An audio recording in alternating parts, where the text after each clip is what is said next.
My beloved friends, lions don't lose sleep over the opinions of sheep, but sometimes the sheep forget whose roar made the ground shake in the first place. And to those of you who walk quietly but shift entire atmospheres with your presence, this moment is for you. Look closer at what's happening around you, the whispers, the drama, the subtle attacks, the rising friction. The crowd didn't form because you were weak. They didn't team up because you were easy to target. No, they formed the pack because alone you were too powerful. Face to face, they knew they couldn't touch you. So they gathered, they plotted, they gossiped, they disguised fear as noise, and still they trembled. That's not hate, that's panic. That's spiritual confirmation wrapped in chaos. This wasn't just a conflict, it was a signal. And if you're hearing this right now, don't ignore it. This is your wake-up call. But before we dive in, I want to say something from the bottom of my heart to those of you who have sent us super thanks. Thank you. Truly, your support is sacred. It helps keep this message flowing across timelines and borders, reaching the people who need it most. But hear me clearly, whether you donate or not, I'm deeply, deeply grateful for you. Just your presence here, your time, your spirit, your remembering. That means more than you know. Now listen closely.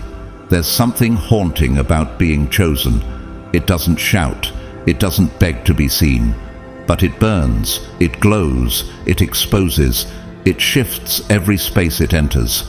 And that glow, it doesn't just light up rooms, it reveals. It makes egos uncomfortable, it triggers insecurity, it unmasks the counterfeit. And when people can't handle the heat of your light, they lash out.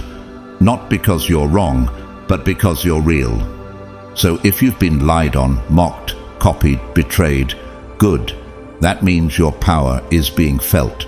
Even in moments when you doubted it, they didn't. That's why they gathered. That's why they tried to dim your light before you realized how bright it was. Because deep down, they knew what would happen the moment you stopped apologizing for your frequency. They saw what one focused version of you could do, and that scared them. Some of you forgot. You thought isolation meant rejection. You thought silence meant abandonment. But chosen ones are always isolated before elevation. You mistook spiritual refinement for punishment, not knowing that heaven was clearing space for your rise. The universe never forgets its own, and right now it's moving in your favor. Not because you begged for it, but because you were built for it. Being chosen doesn't come with comfort. It comes with fire, with pressure, with war. But war doesn't break what's real. War reveals it. And if you're still here, still standing, still listening, you are the revelation. The reminder that pressure doesn't crush purpose. It calls it out. So next time they swarm, next time the shade gets louder, next time the critics gather, smile. Not because it doesn't hurt, but because you finally understand it. They're not fighting you. They're fighting the God that chose you. And trust me, that's a battle they've already lost. Stay sharp, stay grounded, stay unshakable. You weren't sent here to blend in. You were born to stand out. So if the weight on your shoulders has grown heavier, that's your proof. This message is confirmation. The system felt you shift. The grid picked up your signal. Now drop a 777 in the comments if you've ever felt like too much for a world addicted to small. That pressure you feel, it's not breaking you, it's shaping you. And if something inside your spirit is stirring right now, and you can't click away, it's because this message is not just truth, it's divine memory. Now let's get into it. God's chosen ones, you must be insanely powerful. If it takes this many people to gang up on you, wild. Number 1, God's chosen ones, you must be insanely powerful. If it takes this many people to gang up on you, wild. When the dogs bark, the lion stays silent. And you, the chosen one, are that lion. You've felt the bark's echo, haven't you? You've seen the noise rise, the criticism swell, and the strange alliances form. People who never used to speak are suddenly united in their disdain. But have you ever asked yourself, why now? Why all of them at once? Why does it take an army to try and bring you down?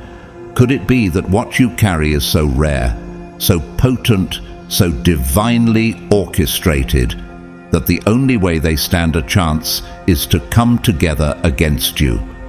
What is it about your light that threatens their darkness? What is it about your silence that speaks louder than their screams? The truth is, the louder their bark, the deeper their fear. And fear, when faced with truth, becomes desperate. You're not witnessing random noise, you're witnessing panic. And chosen one, panic doesn't surround the powerless, it surrounds a rising storm. Take a moment and look around with spiritual eyes. Count not the people, but the patterns. Count the fake smiles, the whispers that stop when you enter the room, the sudden swarm of critics who once remained quiet. What changed? It wasn't them, it was you. Your light awakened, your truth started to radiate, and it made them uncomfortable. But ask yourself, why are people only uncomfortable when truth begins to touch the surface? Why do shadows only scatter when light enters the room? The Bible reveals this clearly. Arise, shine, for your light has come, and the glory of the Lord rises upon you. Isaiah 61. That light within you, it's not a result of effort, it's a result of divine purpose. You didn't choose this battle. The battle chose you because heaven marked you.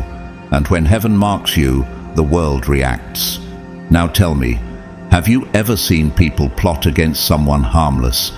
Do they gather in numbers to confront someone who poses no threat? Or do they assemble only when they sense a power too great for one man to handle alone? Think about it. You don't bring a battalion to silence a whisper.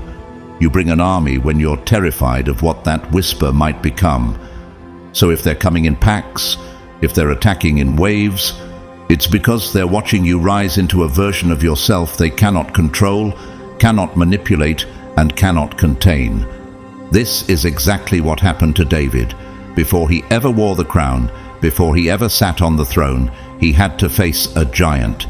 Not because he was popular, but because he was powerful in spirit. 1 Samuel 17:45 tells us, David said to the Philistine, "You come against me with sword and spear and javelin, but I come against you in the name of the Lord Almighty." That confidence didn't come from the crowd. It came from the calling, just like you. They came at David because they feared what he might become, and that's what's happening to you. Even in modern times, we've seen this story repeat. Simone Biles, arguably the greatest gymnast in history, withdrew from the Olympics at the peak of her fame, amid judgment, scrutiny, and an avalanche of criticism. People who couldn't do a fraction of what she had done suddenly had loud opinions. Why? Because greatness disturbs the ordinary, because people feel the need to control what they cannot understand. But in stepping back, she reclaimed her power. And so can you. Have you ever noticed how the moment you gain clarity, everything tries to pull your attention? Sudden distractions, unnecessary drama, unexpected failures. Why does the chaos arrive just as you begin to align with truth? Could it be more than coincidence? Could it be spiritual interference? Ephesians 6:12 reminds us, "For we wrestle not against flesh and blood, but against principalities, against powers, against the rulers of darkness." So the fight you're in is not just emotional, it's spiritual. And that's why it feels so intense. You're not just facing people, you're facing systems, patterns, generational weight. And yet, through it all, you are still standing. Now let me ask, how many times have you started doubting your path because of their noise? How often have you interpreted isolation as rejection rather than refinement? you began asking questions like, why me? Why now? Why all this at once? But what if those questions are your answer? What if everything is happening not to punish you, but to reveal the weight of what you carry? Chosen one, even Jesus wasn't exempt from this pattern. In John 11, he raised Lazarus from the dead, a miracle so powerful that it caused the religious elite to conspire to kill him. Not because he sinned, but because he disrupted their system. John 11:53 says, "So from that day on, they plotted to take his life." They weren't reacting to who he was. They were reacting to what he was about to become. Sound familiar? And let's not forget Alan Turing, the genius mathematician who cracked the Nazi Enigma code. Despite saving millions, he was later prosecuted for simply being different. He didn't fit their mold. He scared them. Not with violence, but with brilliance. His mind disrupted their control, just as your spirit disrupts the plans of those who live in deception.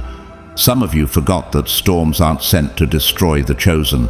They're sent to reveal the chosen, the universe, the heavens, the very frequency of God. It doesn't test the weak, it tests the warriors. James 1:12 reminds us, "Blessed is the one who perseveres under trial, because having stood the test, that person will receive the crown of life." Your trials are not accidents, they are audits. Heaven is checking your foundation before the promotion comes. And yet, here you are, still breathing, still believing, still becoming. Isn't that proof enough? After all they tried, after all that noise, after all those fake smiles and hidden attacks, you're still here, still rising, still chosen. So I ask again, do numbers really mean strength? Or are they just signs of their fear? Think about Malcolm X, an outspoken voice for justice and transformation. He was met with resistance not because he was wrong, but because he was relentless. His truth made people uncomfortable. His clarity ignited fear. And even in death, his voice only grew louder. That's the thing about chosen voices. They echo beyond the grave. Romans 8:18 comforts us with these words. I consider that our present sufferings are not worth comparing with the glory that will be revealed in us. So why fear the fight when it's only proof that glory is on the way? Let me ask you one last question. Are you willing to stay quiet and blend in? Or are you ready to let your silence speak volumes? Are you prepared to own your light fully, even if it blinds those who refuse to evolve? Because now you know the truth. You are not in their league. You are not their mirror. You are not their puppet or their project. You are proof that destiny doesn't ask for permission. You are a walking, breathing revelation that God's plan is louder than man's opinion. And no matter how many gather against you, they cannot outlast your meaning. Because meaning, purpose, divine alignment, those things don't fade. They multiply. So let them bark, let them swarm, let them try. Because the lion in you is just now waking up, and when you move, they will scatter. Chosen one, your silence is sacred, your presence is pressure, your mission is protected, and your light, it's about to go nuclear. And when that happens, they won't just regret underestimating you. They'll have no choice but to witness what they never saw coming. Because baby, you weren't made to survive the fire. You are the fire. Number 2. God's chosen ones, you weren't supposed to get this far. That's why they built walls. They built walls, chosen one. Not metaphorical ones, spiritual ones. Invisible gates camouflaged as chaos, distractions and delays.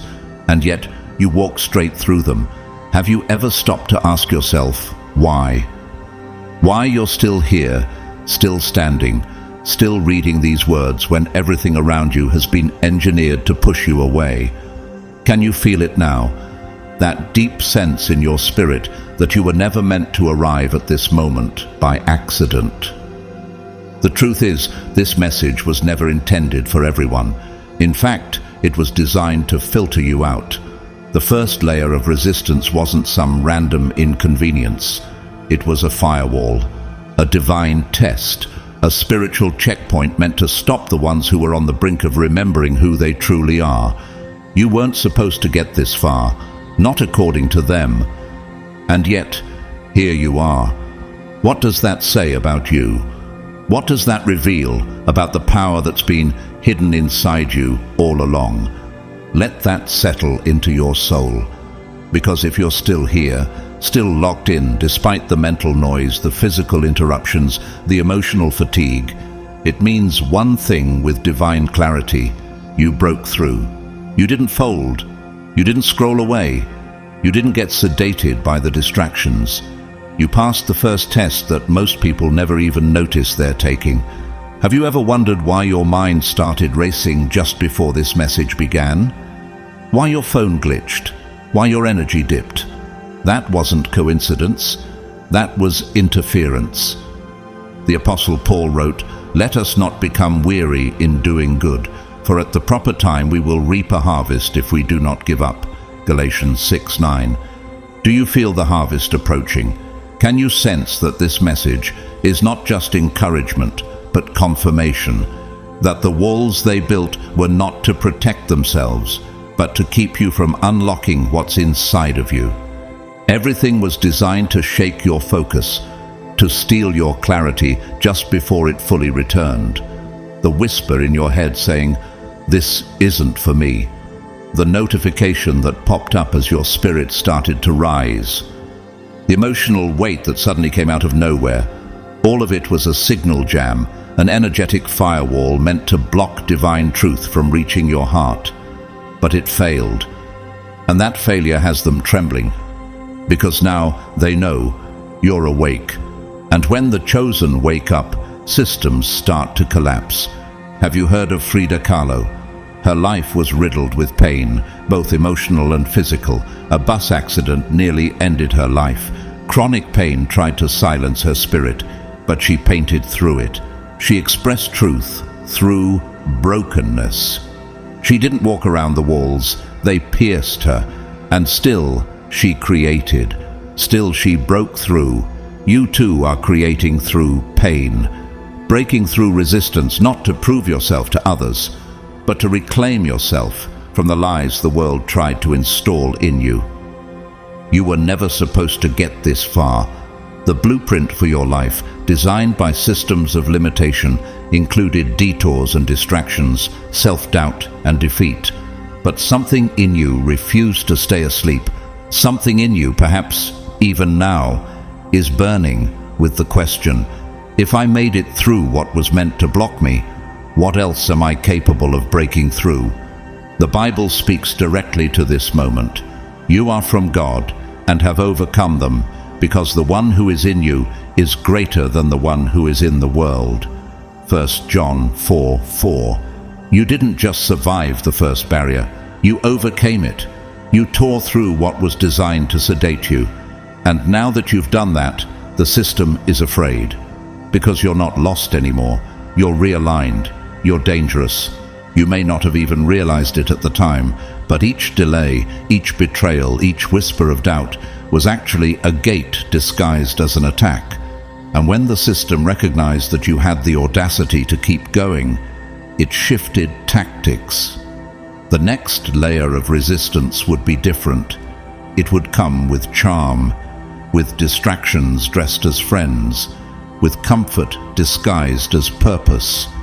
But you, chosen one, are no longer walking blind. You now see the patterns. You've started recognizing the resistance, not as a personal failure, but as a personal filter, a divine checkpoint meant to test your consistency, not your worth.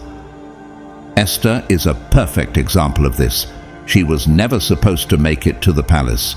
She was an orphan girl from a captive nation. But destiny doesn't respect man's design. Esther 4:14 declares, "Perhaps you were born for such a time as this." And you too were born for a moment like this. An awakening that was supposed to be blocked, yet found you anyway. A fire that was supposed to be extinguished, but now burns brighter than ever. Still, let's not sugarcoat it. The system adapts. The more awakened you become, the more subtle the distractions will be. This is the next level of the battle. The faces will look familiar. The opportunities will sound logical. But underneath it all, the energy will feel wrong. That's your cue. That's your inner system, your spiritual discernment, reminding you that not all open doors lead to destiny. Some are traps in disguise. And yet, look at you, still listening, still locked in, still burning with purpose even when the fire gets hotter. Let me ask you, have you realized yet that your very presence in this moment is a statement? That this message didn't just reach you, it was drawn to you, like gravity bending toward divine alignment. In 2 Corinthians 10:4, Paul reminds us, the weapons we fight with are not the weapons of the world. They have divine power to demolish strongholds. That's what you've done.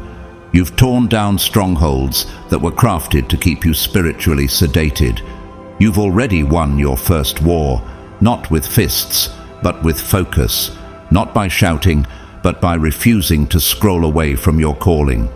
Take Michael Jordan, for example. He was cut from his high school basketball team, told he wasn't good enough. That setback should have been a wall, a final rejection, but he used it as fire, and that fire made him unstoppable. The same fire lives in you. You've been told in 100 different ways that you don't belong here, that you're not ready. But the proof is in the moment. You are here, and that changes everything. So what now? Now you guard your mind. You sharpen your discernment. Because when the system knows it can't block your entrance, it will try to dilute your mission, and the next walls won't look like barriers. They'll look like opportunities, false connections, shiny distractions. But remember, recognition is power, and you've already proven you're paying attention. Even Maya Moore, the WNBA superstar, shocked the world when she walked away from basketball in her prime. Not for injury, not for money, but to fight for justice and free an innocent man from prison. People said she was wasting her moment, but she was walking in alignment.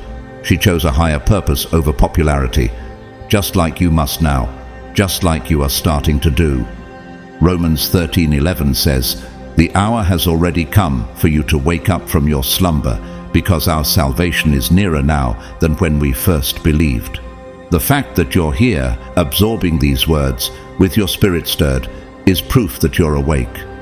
The system wanted you numb, distracted, overthinking, but you remembered, you realigned, you refused to sleepwalk through your destiny. Chosen one, this is no longer about survival. This is about transformation. They tried to block it. The algorithm tried to hide it. The noise tried to drown it out. But the message got through. And the moment it did, something shifted in the atmosphere. The universe didn't just whisper anymore, it thundered. So what are you going to do with this moment? Will you ignore it and slip back into sedation? Or will you let it become your sword, your compass, your fire? The wall didn't stop you. The glitch didn't break you. The noise didn't confuse you. And now, you know too much to go back. You were never supposed to hear this, but you did. You were never supposed to remember who you were, but you have. And if the system fought that hard to keep you from this message, imagine how hard it will try to stop you from becoming what this message just activated. But don't worry, you've already won the first battle. Now it's time to win you. Number 3, God's chosen ones, they couldn't beat you. Face to face, so they came for your energy in the dark. They couldn't confront you directly, chosen one, so instead they crept through the shadows. When they realized that your strength couldn't be broken in public, they turned to stealth, not fists, not weapons, but frequencies, energy, atmosphere, because you are not just a person moving through the world. You are a spiritual broadcast, radiating light, purpose, clarity, and to those who thrive in confusion, your clarity is catastrophic. Have you felt it? That strange heaviness that makes no sense. One moment you're sharp, focused, your chest ablaze with purpose. And the next, you're scattered, slumped, mind foggy, body drained.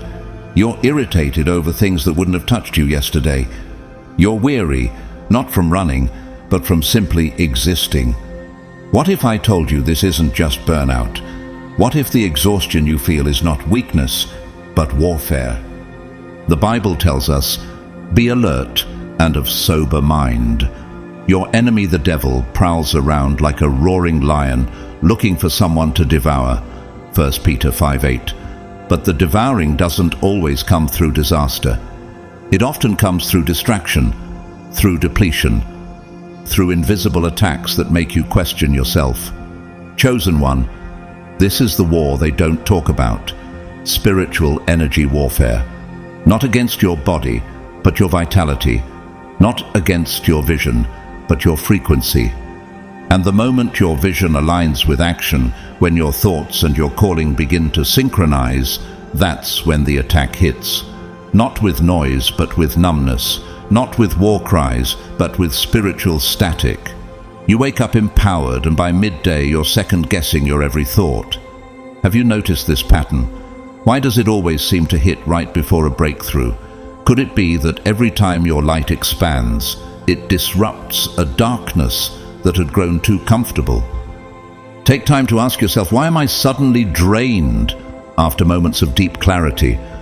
Why does confusion creep in right after I've committed to something meaningful?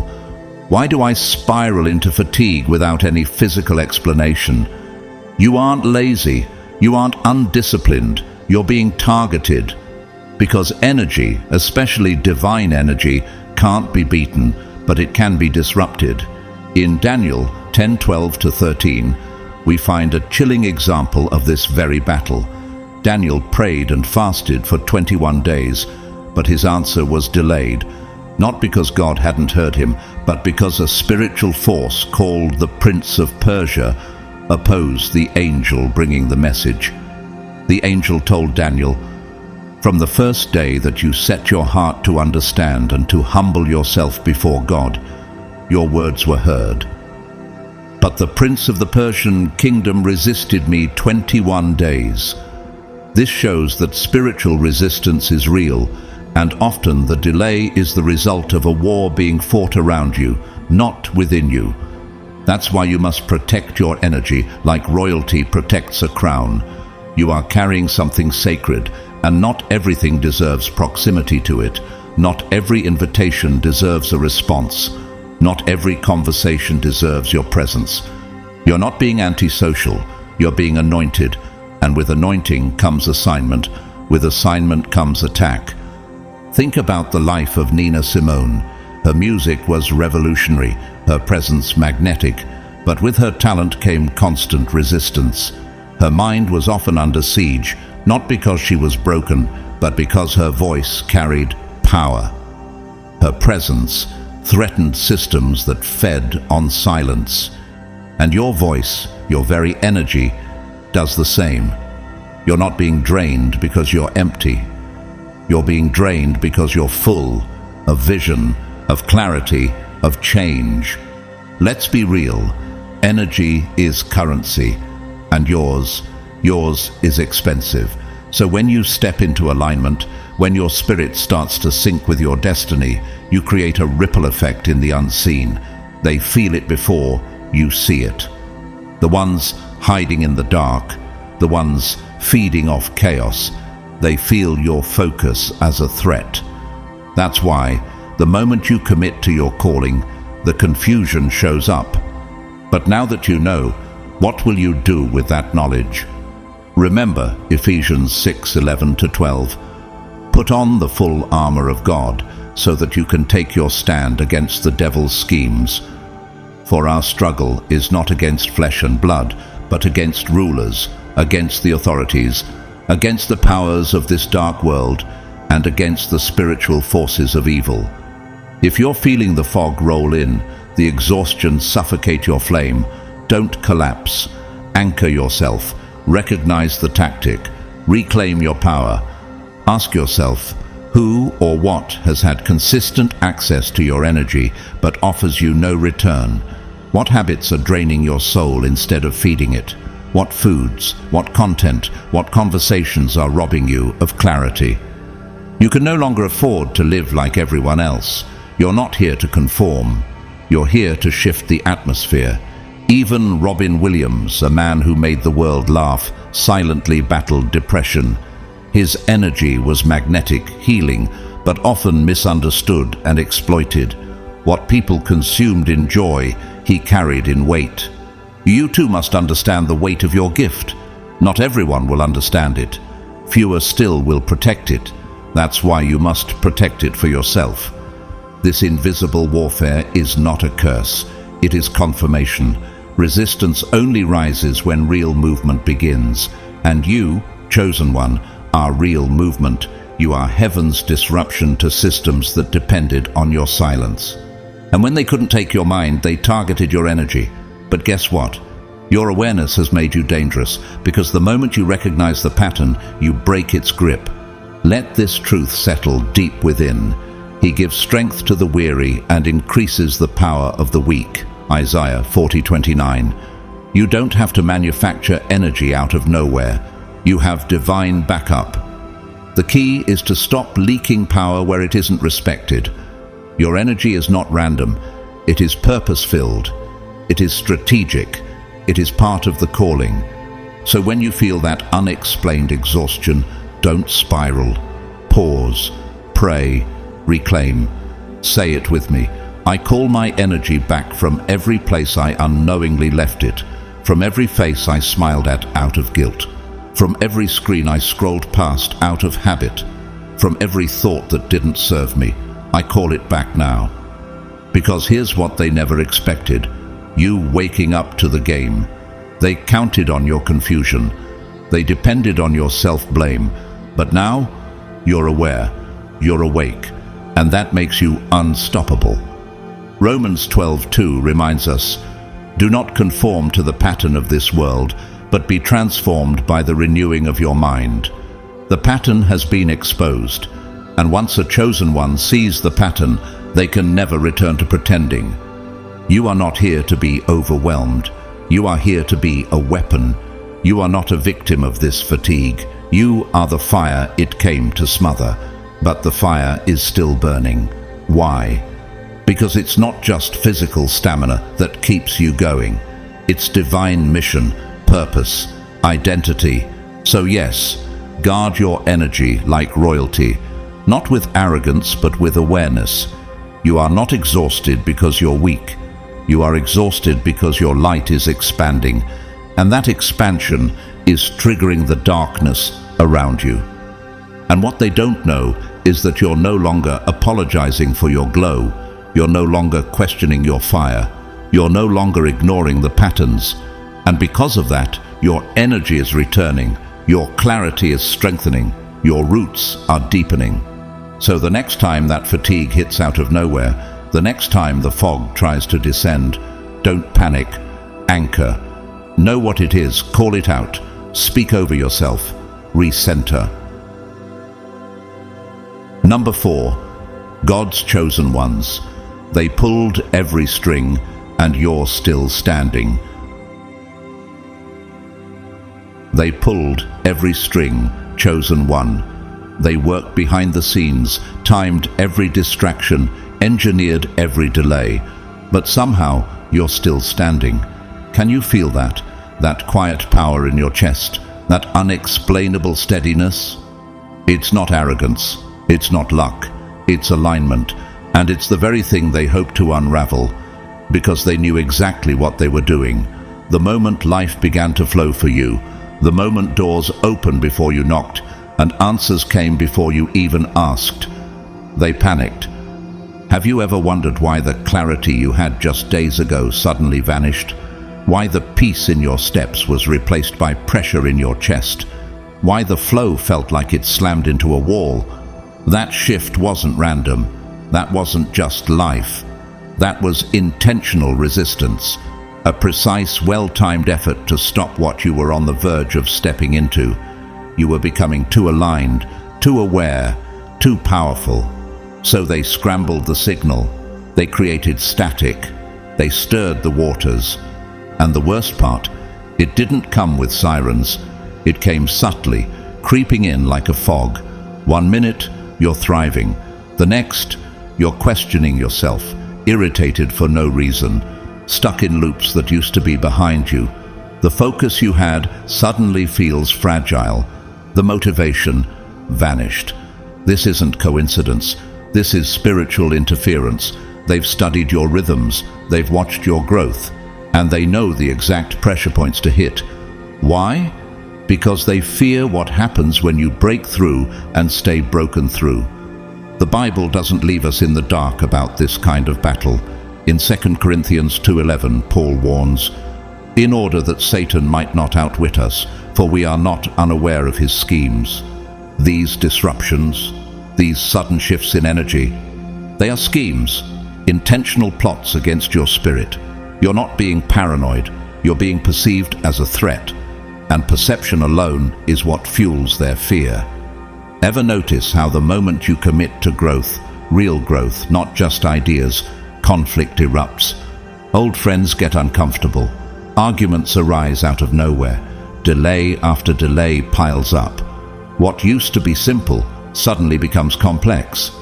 That's not because you're off path, it's because you're directly on it. And those benefiting from your confusion are terrified of your clarity. This is why you've got to see beyond the surface. People around you may not understand. They'll label you moody, distant, not yourself. But deep down, you know better. You can feel the tension beneath the surface, like something unseen is moving pieces around to disorient you. That's not your imagination. That's strategy. That's warfare. And your awareness of it, that's your weapon. Remember Job, a man of faith, wealth, and alignment. Satan didn't come for him randomly. He targeted him because he was aligned. In Job 1:10-11, Satan says to God, "Have you not put a hedge around him and his household and everything he has? But now stretch out your hand and strike everything he has, and he will surely curse you to your face." The enemy wasn't just attacking Job's possessions, he was attacking his alignment. Sound familiar? Look at what's happening to you. The moment you stepped into flow, they struck, because they know what momentum means. They know that if you stay in rhythm, if you stop doubting and start moving in full awareness, you become unstoppable. You unlock things that threaten the very systems built on your silence. That's why they keep pulling strings. That's why they mess with your sleep, stir up drama, send distractions disguised as opportunity. It's not random, it's reaction. They are responding to your rising. Because when a chosen one is in motion, the forces of resistance scramble. And guess what? They pulled every string. And still, you're here. Think of Viktor Frankl, Holocaust survivor and author of Man's Search for Meaning. He lost everything, his family, his home, his freedom. And yet, in the darkest hell imaginable, he chose to maintain his purpose. He couldn't control the suffering, but he could control his response. He stood tall where others crumbled. And you too are learning to stand in storms designed to swallow you whole. That's no small thing. That's a mark of divine endurance. Every time they created chaos and you refused to flinch, you became harder to reach. Every time you stayed calm in the middle of conflict, you became harder to manipulate. Every time you recognized the pattern and chose stillness over reaction, you became untouchable. That's why the attacks are intensifying. Not because you're failing, but because you're evolving. Isaiah 54:15-17 says, "If anyone does attack you, it will not be my doing. Whoever attacks you will surrender to you. No weapon forged against you will prevail." Let that settle into your bones. Every trap laid against you will fold under its own weight. Every scheme will be exposed. Every delay will become a detour that delivers you right into divine alignment. But you have to stay awake, because the next wave won't come as a storm. It will come as comfort, familiarity, a voice that sounds like a friend. A door that looks open but leads to nowhere. You've seen what misalignment feels like. Don't walk back into it just because it's familiar. Do you know about Malala Yousafzai? A girl shot for pursuing education. They tried to silence her before she ever spoke to the world. But the bullet didn't stop her voice, it amplified it. They pulled every string to keep her in fear. And now, she's a global symbol of courage. That's the thing about chosen ones. When you attack them, they don't die, they multiply. Chosen one, look at where you are, still standing, still sensing, still discerning, still rising. You may feel weary, but don't confuse weariness with weakness. The fact that you're still here is proof of spiritual resilience. You are more powerful than they imagined. And that realization, that's what keeps them up at night. Romans 5:3-4 says, "We also glory in our sufferings, because we know that suffering produces perseverance, perseverance, character, and character, hope." What you've endured hasn't just been survival, it's been refinement. Every interference has forged you into someone stronger, sharper, and more spiritually attuned. Ask yourself, what did they hope I would forget? What version of me were they trying to bury? What truth about myself have I reclaimed in the middle of this pressure? Because that's the gold, that's the treasure in the fire. Not just that you're surviving, but that you're remembering who you are. Even Toni Morrison, a literary giant, once said, "If you want to fly, you have to give up the things that weigh you down." These strings they pulled, they were meant to hold you in place, but you've learned to spot them. You've learned to cut them, and now you're rising lighter than ever. So when the next wave comes, and it will, don't ask, "Why is this happening again?" Look it in the eye and say, "You should have taken me out when you had the chance." Because now you see, now you know, now you're unshakable. Number 5. God's chosen ones.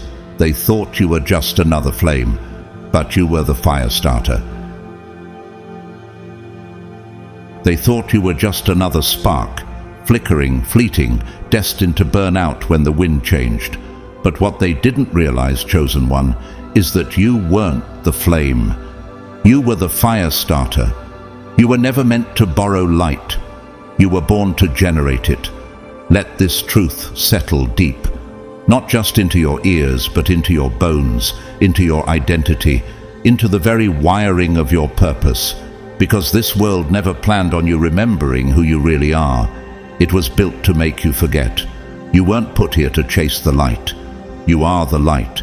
You are not some accidental extra wandering the stage, hoping the script makes sense.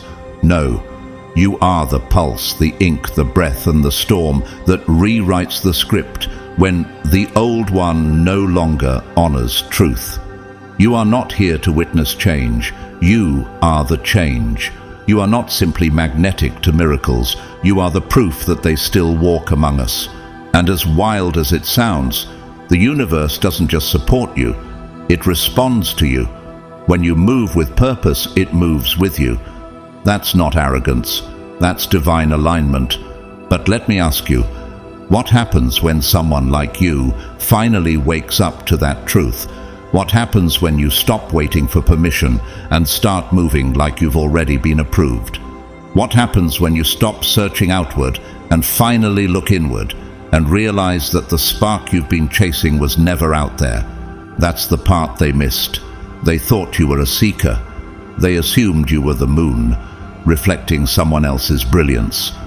But no, you're the sun, self-generating, self-sustained, uncontainable. And now that you're glowing without their validation, they're nervous. They're watching, whispering, swarming, because the world can tolerate reflection, but it cannot ignore a source. It can ignore echoes, but not a voice. It can tolerate imitation, but not origin energy. And you, chosen one, are the origin. That's what makes you dangerous.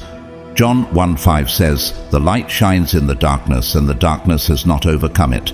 That's you. Your light isn't just decorative, it's disruptive. It doesn't just comfort, it confronts. When you walk into the room, illusions collapse. When you speak truth, masks fall. When you live authentically, those living in fear feel threatened. And what do people do when they're threatened by something they can't control? They get loud, they get petty, they build narratives, they try to label you. Too intense, too serious, too much. But let's be real, those are not criticisms. They're confessions. They are saying, you're too powerful for the game we're pretending to play. You are too real for their fiction, too awake for their sleep, too aligned for their chaos. And they don't know what to do with that. So they do what people always do when they encounter a mirror that reflects their shadows. They attack the mirror. But somehow, you're the one who doubts. You question your own timing. You hesitate to speak. You shrink, thinking your presence is an inconvenience. Let me stop you right there. You've never been the problem. You've been the revelation. You are not the one hurting people. You're just showing them what they've buried. And that's more truth than most can handle. Jesus said in Matthew 5:14, "You are the light of the world. A city set on a hill cannot be hidden." You're not meant to shrink. You're not meant to tone it down. You were never made to be digestible to people still choosing spiritual fast food. You're not the watered-down version of something greater. You are the original. And yes, that's terrifying to them. Because when someone like you wakes up, the structures built on silence, control, and manipulation begin to collapse. Think of Bruce Lee. He wasn't just a fighter, he was a force. Philosophical, creative, bold, unapologetically himself. People feared him not only because of his physical strength, but because of the ideas he carried, the freedom he embodied. They tried to fit him into molds, to tell him who he should be, but he shattered every limitation. And you too are a mold breaker, a limit disruptor. That's why they couldn't box you in, because the moment they thought they understood you, you outgrew their definition. Let me ask you this. Have you ever felt the energy shift when you walk into a room? The subtle tension, the awkward silences. That's not bad energy. That's recognition. You don't even need to speak. Your presence alone is a sermon. Your spirit, awake and aware, announces to every energy in the room, "I see you." And those who've been hiding behind smiles and social masks feel exposed. Romans 8:19 says, "For the creation waits in eager expectation for the children of God to be revealed." That's what's happening now. The earth, the atmosphere, the people around you, everything is adjusting because you have been revealed. And with that revelation comes a new responsibility, to stop searching outward for the power that's always been within. Look at Lady Gaga. For years she was dismissed, misunderstood, labeled too much. But she didn't shrink. She expanded. She stayed weird, stayed loud, stayed unapologetically herself, and eventually the world had to adjust. Not because she asked for permission, but because authenticity always wins in the end. You are not here to be understood by the masses. You are here to rearrange the room with your truth. Chosen one, it's time to stop apologizing for your essence. You are not here to seek light. You are the source. And when you accept that fully, you become too steady to be shaken, too connected to be controlled. That's why they're uneasy around you. That's why you've outgrown some circles, outlasted some storms, and outlived some narratives. You were never meant to blend in. You were built to break cycles. Exodus 33:14 says, "My presence will go with you, and I will give you rest." That divine presence has never left you, even in your questioning, even in your shrinking, even in your delay. But now is not the time to shrink. Now is the time to own it all. Own the fire, own the disruption, own the fact that you are not waiting to become anything. You already are. You were born stamped with assignment. Have you heard of Florence Nightingale? She defied societal expectations, revolutionized nursing, and walked into war zones with compassion that dismantled death systems. They told her she didn't belong. They tried to stop her. But she walked anyway. She healed anyway. That's what real power does. It moves anyway. So yes, expect resistance. Expect strange delays, unexpected friction, relationships to shift. But understand, this is not rejection, it's realignment. Everything not built for your fire will fall away, and everything aligned with your flame will rise with you. Let me make it plain. You are the storm. You are not the reaction. You are the shift. You are not the echo. You are the origin. And no one, not a critic, not a crowd, not a system, can take that from you. Why? Because they didn't create you, so they can't control you. They thought you were just another flame. They didn't know you were the spark that sets empires ablaze. Number 6. God's chosen ones. They don't hate you. They need you to forget who you are. They don't truly hate you, chosen one. They fear what happens the moment you remember. Their strategy isn't rooted in rage. It's rooted in desperation. The plan has never been to destroy you. It's been to distract you, delay you, and make you doubt yourself until you forget who you've always been. Because the moment you fully awaken, the illusion collapses. The illusion that they were ever more powerful. The illusion that you needed their approval. The illusion that you were anything less than divinely unstoppable. Let's be painfully clear. You are not being targeted because you're broken.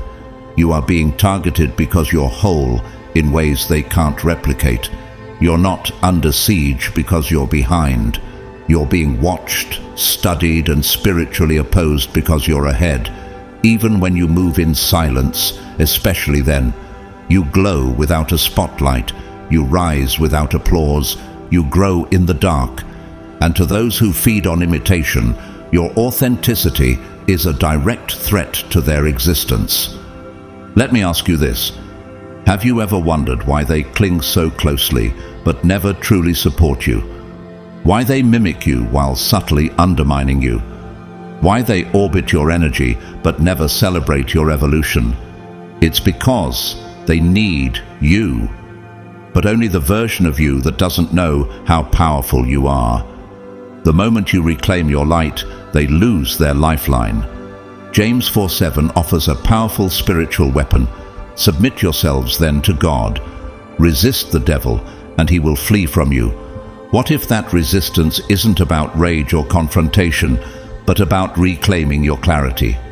Every time you choose alignment over approval, peace over performance, truth over comfort, you become impossible to feed on. You see, not everyone can generate true power. Not everyone was built with fire in their bones. There are souls out here disconnected from source, cut off from spirit, and what do? They feed. They seek out light bearers like you. They hover around the chosen, hoping to steal warmth from your flame. These are not just haters. They are spiritual parasites, cloaked in charm, sustained by access. And when someone like you walks into a room, radiant, authentic, spiritually awakened, they panic. Not because you attacked them, but because your very existence exposes them. You don't need to say a word. You don't need to call them out. Your presence does it all. You are a walking disruption to everything fake, a living contradiction to every system built on ego, manipulation, and illusion. And when people realize that they can't control you, can't shape you, can't silence you, they resort to what they know best: shadow warfare, passive-aggressive jabs, subtle exclusions, energy-draining conversations. They don't fight fair because they know they'd lose. That's why they throw shade instead of truth. That's why they whisper instead of roar. That's why they watch from the sidelines, hoping you'll dim so they can shine. But Proverbs 4:18 makes your future clear. The path of the righteous is like the morning sun, shining ever brighter till the full light of day. That's your path, brighter and brighter. No matter how many shadows gather, your light will expose them. And that's what they fear most. Not your anger, not your mistakes, but your truth. Think about Prince. He refused to be owned, categorized, or confined. He didn't just make music, he redefined it.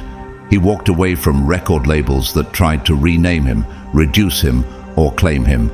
He became a symbol, literally, because even names couldn't hold him. And you, chosen one, are just like that. You cannot be contained. You weren't made to be managed. You weren't sent here to fit in. You were sent here to fracture falsehoods with your very being. So understand this.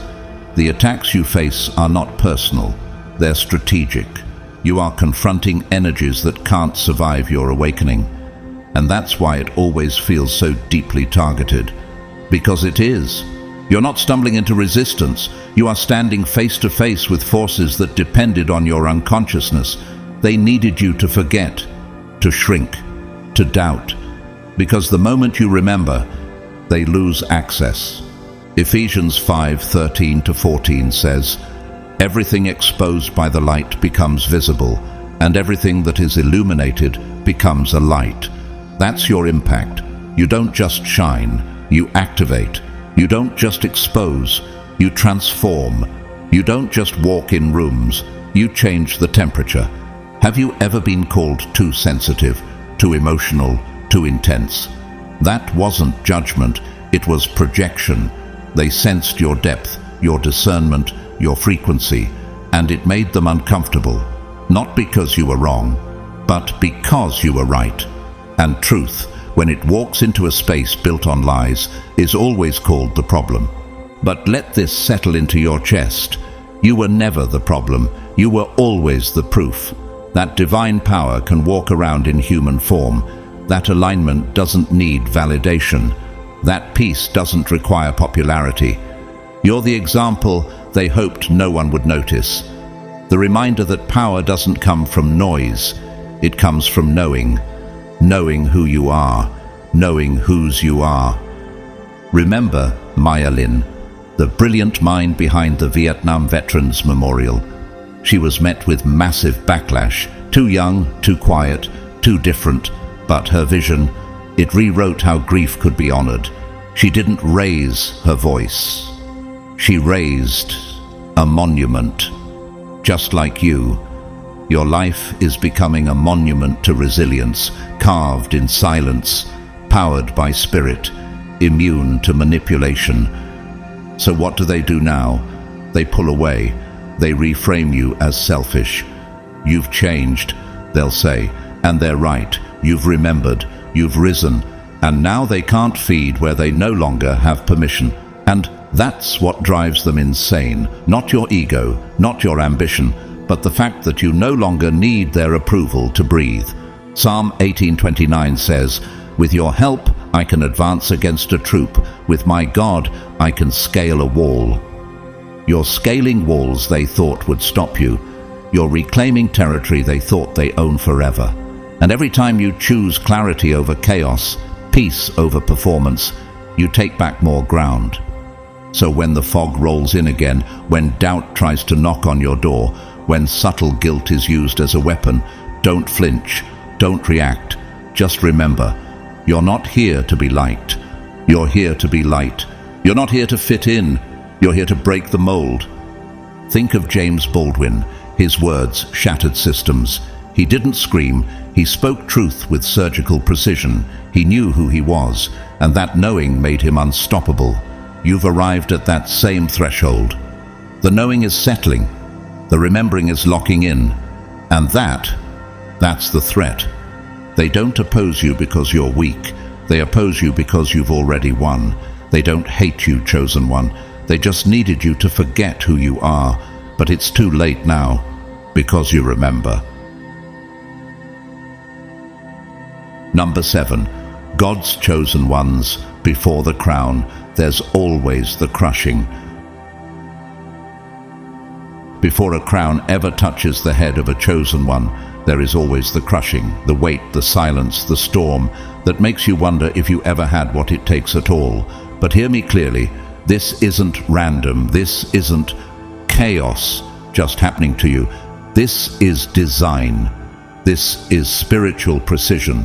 What you are going through right now is not a breakdown, it is a proving ground. It is the final threshold, the hidden battlefield before the next level of your divine purpose. And if you are here, still breathing, still believing, it means you're already deep in it. Let me ask you, chosen one, have the delays become more frequent? Have the betrayals cut deeper? Has the silence from the people who used to cheer you on become deafening? Have you woken up feeling like your soul is trying to hold its breath? If so, then congratulations. You're standing at the door to destiny, and everything you're feeling isn't punishment, it's confirmation. Heaven never crushes the unqualified. It tests the ones it's about to trust with something heavy. And baby, your future carries weight. James 1:2-4 tells us, "Consider it pure joy whenever you face trials, because you know that the testing of your faith produces perseverance, that you may be mature and complete, not lacking anything." That's what this is about. Your completion, your becoming. You are not falling apart, you are falling into place. Every generation has this moment. Every chosen one in history hits this wall, this tightness, this pressure, this soul-level resistance. It's ancient. It's not meant to destroy you. It's meant to refine you, to strip away every illusion, every attachment, every weakness that cannot walk with you into what's next. Because what's coming to you is not small. You are not just breaking generational curses. You are birthing a reality so uncommon that the gate in front of it had to be fortified, and you're standing right in front of it. Now ask yourself, why has the pressure intensified lately? Why did everything start falling apart right when it started to feel like you were making progress? Why does it feel like the more you believe, the more resistance you face? Because the resistance isn't coming at you, it's responding to you.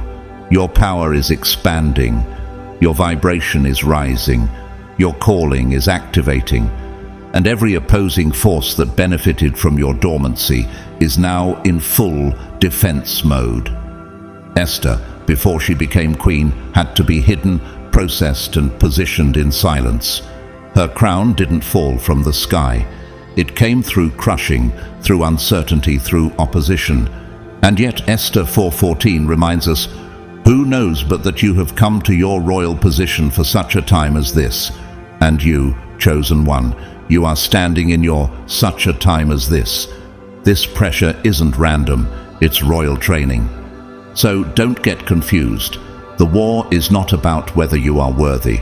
You've always been worthy. The test is about whether you remember who you are while everything around you is trying to make you forget. Will you hold the vision when all you see is fog? Will you trust the assignment when all you hear is silence? Think of Nelson Mandela, locked away for 27 years, crushed by time, silence, and separation. But what they didn't realize is that the prison wasn't burying him, it was forging him. And when he emerged, he didn't come back as the man he was. He returned as a movement. You too are being forged in obscurity, built in isolation, not because you've failed, but because you're about to lead. Let's be real. This is the point where most people quit. This is where dreams die quietly. This is where gifted people start settling for survival. But not you. Even now, with tired eyes and a weary soul, you're still holding the vision. You haven't let go. And that's proof that you're different. That's why the pressure has been so personal. That's why the delays have been so strategic. That's why you've been misunderstood, even by the people who once claimed to see you. Because what's coming to you isn't meant for the crowd. It's crafted for the called. Isaiah 43:2 reminds us, "When you walk through the fire, you will not be burned. The flames will not set you ablaze." You're not going through this to be consumed. You're going through this to be cleansed. Because when you rise from this, nothing will have a hold on you. No voice, no guilt, no fear, no dependency. you will emerge unshakable, undeniable, and uncrowned by men, but chosen by God. Now let's talk about the doubt, the whisper that says, maybe I'm not ready. The thought that tempts you to settle, to shrink, to accept almost. That voice, that's the final test, because the enemy doesn't fight you when you're weak. He fights you when you're one move away from breakthrough. The fatigue is real, but the reward, even more real. Let me show you. Oprah Winfrey was told she was unfit for TV, fired from a local news station, crushed by doubt, rejection, and racial bias. But instead of collapsing, she anchored. And today she's not just a TV host, she's a global force. And you too are not just walking through resistance. You're activating a realm of influence they said you weren't made for. Romans 8:18 declares, I consider that our present sufferings are not worth comparing with the glory that will be revealed in us. Don't be fooled by the noise around you. It's not the end, it's the edge. And once you push through this moment, just this last push, you'll step into what was already yours all along. So when everything tells you to quit, tell the storm, you should have taken me out when you had the chance. Because now you're awake. Now you see the pattern. Now you understand that the pressure was not to crush you, it was to crown you. Chosen one, you weren't sent here to almost make it. You weren't built to almost break through. You were sent to shatter ceilings, to open paths, to shift the atmosphere by refusing to fold under the weight of becoming. And this storm, this silence, this soul-deep ache is the last threshold before your next level. And baby, your next level, it isn't coming, it's already here. Number 8, God's chosen ones. If the crown is yours, stop asking for permission to wear it. If the crown is already yours, chosen one, why are you still waiting for permission to wear it? Why are you pausing in the hallway when heaven already flung the door wide open? Why are you dimming your light in rooms that were meant to be lit by your fire? Let's cut through the hesitation and the false humility. This is not the season for smallness. This is the hour for sovereignty. Your breakthrough, already written. Your elevation, already unfolding. Your crown, already crafted and fitted to your spirit. And no force, not in this world or the next, has the authority to stop what God has assigned to your life. Isaiah 14:27 says, For the Lord Almighty has purposed, and who can thwart him? His hand is stretched out, and who can turn it back? The answer is no one, not your enemies, not your past, not even your own fears. The only thing that could ever delay what's meant for you is you. And that's exactly what the opposition is counting on. They don't have the power to destroy your calling, so they aim for something far more dangerous. They try to get you to turn on yourself. Do you see it now? That was the real strategy all along. Not to defeat you, but to convince you to disqualify yourself, to plant just enough doubt that you start asking the wrong questions. Maybe I'm not ready. Maybe this is too big for me. Maybe they were right about me. Let me ask you something, chosen one. Who planted those doubts? Who benefits from your second guessing? Who gains when you delay your becoming? The answer is clear, not you. That voice telling you to shrink, to retreat, to hand back your crown, that's not your spirit. That's interference, a last-ditch effort from a system that knows it's about to lose control of you forever. Matthew 16:19 echoes God's authority over your destiny. I will give you the keys of the kingdom of heaven. Whatever you bind on earth will be bound in heaven. You already hold the keys. You're not waiting to be handed access. You've already been given it. So why are you still asking for permission to move, to speak, to shine? You were born for this. You see, they knew they couldn't face you in battle, so they used a quieter weapon. Internal sabotage. They tried to make you pick up the same doubts they planted and use them against yourself, to question your worth, to apologize for your fire, to slow your momentum by making you seek validation from people who were never capable of seeing your truth. Let me remind you, you don't need validation from the blind. Think about Harriet Tubman. She didn't wait for consensus. She didn't ask for permission to liberate herself or others. She followed the inner compass God placed inside her, and freedom followed her footsteps. That same divine clarity lives in you, the same unshakable courage, the same fire. You're not imagining your power, you're just finally waking up to it. And yes, it scared them. That's why they came early. That's why they whispered lies while you were still forming the dream.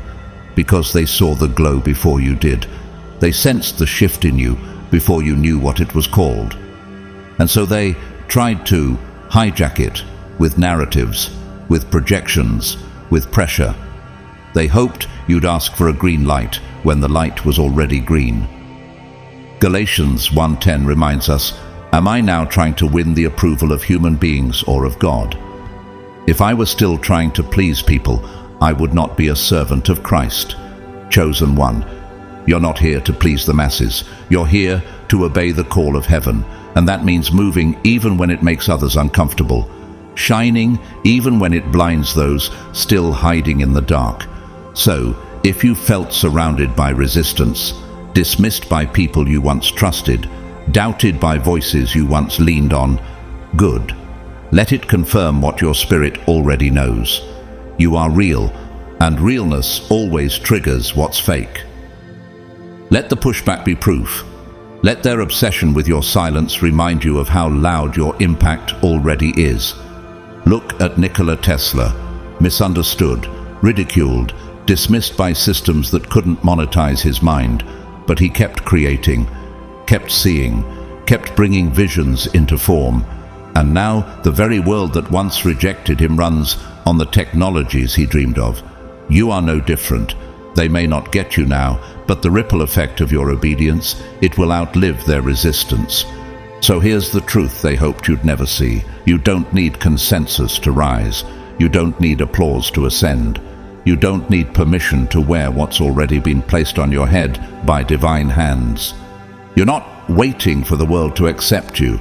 The world is already adjusting to your awakening. John 15:16 offers another powerful reminder. You did not choose me, but I chose you and appointed you so that you might go and bear fruit. That means you were chosen, appointed, positioned, and no man, no system, no setback has the right to revoke what God ordained. Let me say it plainly. You are not crazy. You are chosen. You're not imagining your breakthrough. It's unfolding even now. You're not delusional. You're disruptive. And the very fact that they organized against you is the clearest proof that your impact is undeniable. Weak things don't cause this kind of reaction. Irrelevant people don't get this kind of opposition. So what now? Now you stop stalling. Now you stop explaining. Now you stop shrinking to fit molds you were sent to break. This is not your season to apologize. This is your hour to announce, to take back what's yours, your voice, your vision, your value. You were never meant to tiptoe through your calling. You were meant to walk like it's already yours, because it is. Even Rosa Parks knew the power of stillness. One decision, one refusal to move, shook a nation. She didn't ask for applause. She didn't need a crowd. She just knew she wasn't going to give up her seat. And you too must stop surrendering territory that was promised to you. Number 9, God's chosen ones. If it takes this many against you, you must be the spark. This many against one. It doesn't mean you're simply a threat, chosen one. It means you're the spark, the ignition point, the signal flare in a sleeping world. And if the pressure feels overwhelming, if the isolation cuts deep, if the resistance wraps itself around your life like chains, don't misunderstand what's happening. This isn't just an attack on you as a person. It's a reaction to the frequency you carry.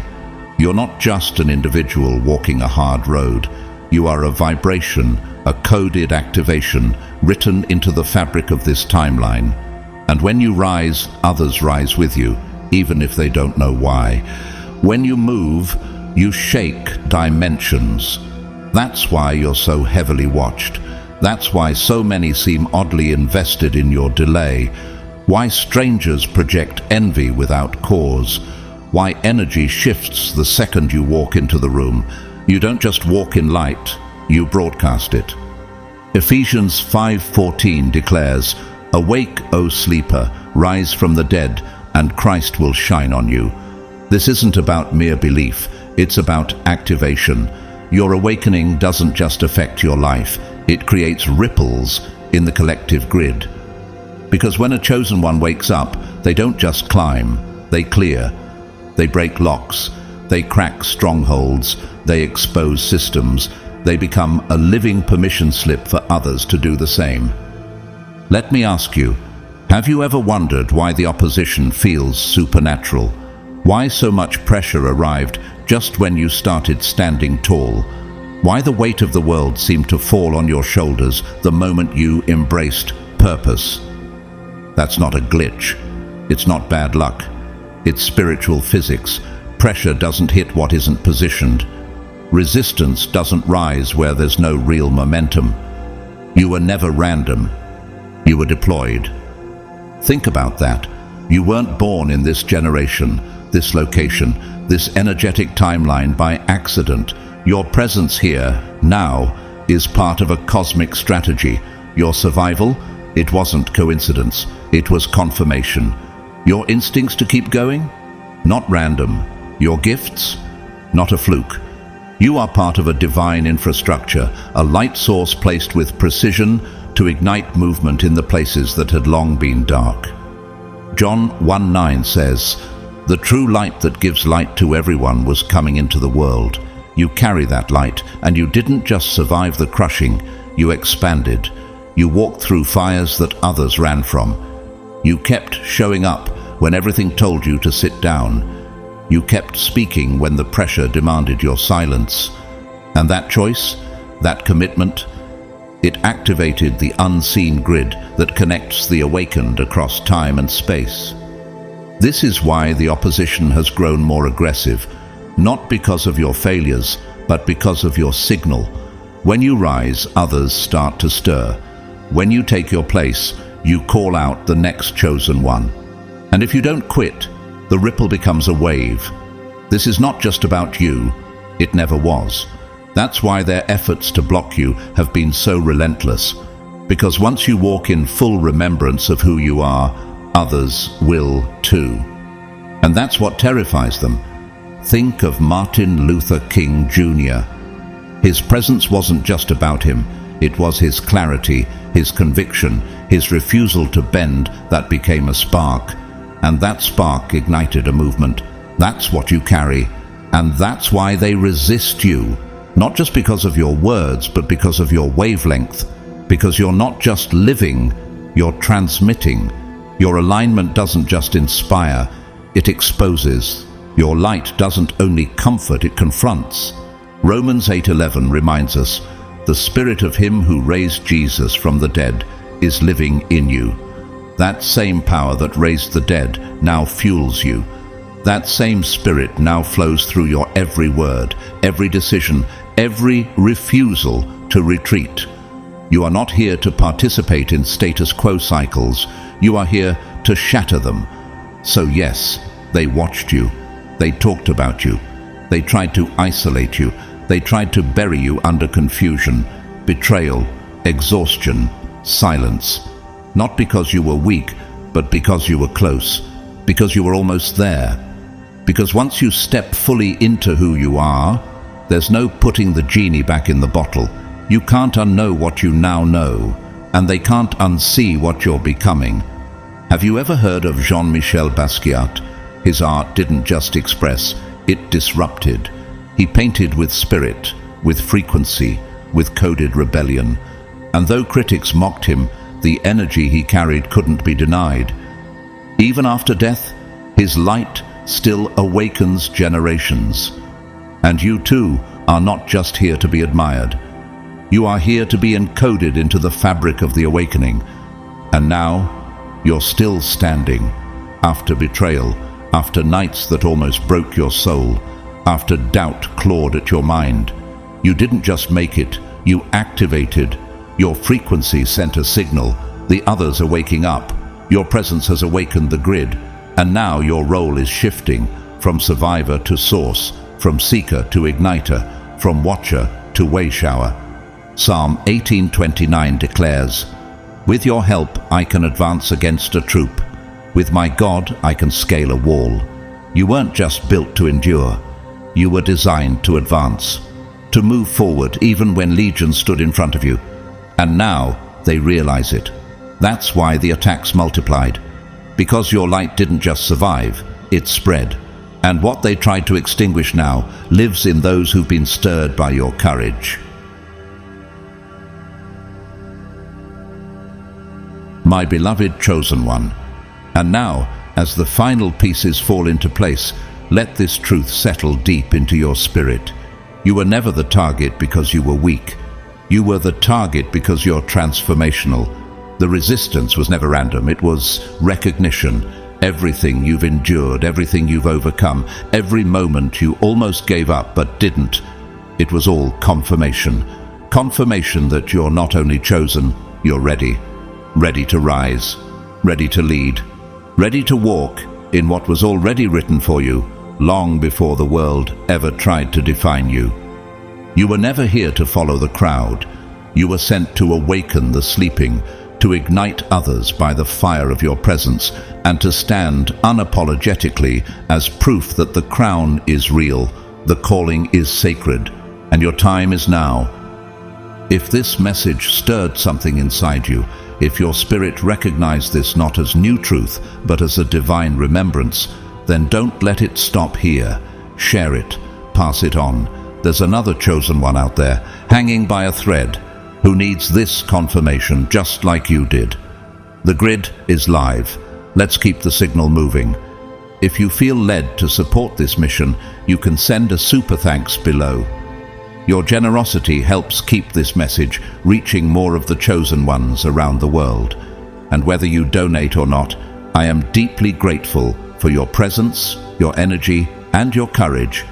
Just by being here, just by listening, just by remembering, you've already contributed more than you know. From the depths of my soul, I speak blessings over your path. May your discernment sharpen. May your strength multiply. May doors open without effort and burdens lift without warning. May the whispers of heaven grow louder than the noise of fear. And may every step you take echo with divine alignment. You are not just surviving, you are awakening. You are not alone. You are connected. You are not becoming. You already are. Now go, chosen one. Shine, lead, disrupt, transformation, and never again, ask permission to wear what God already crowned you with. With love, honor, and deep gratitude, until next time.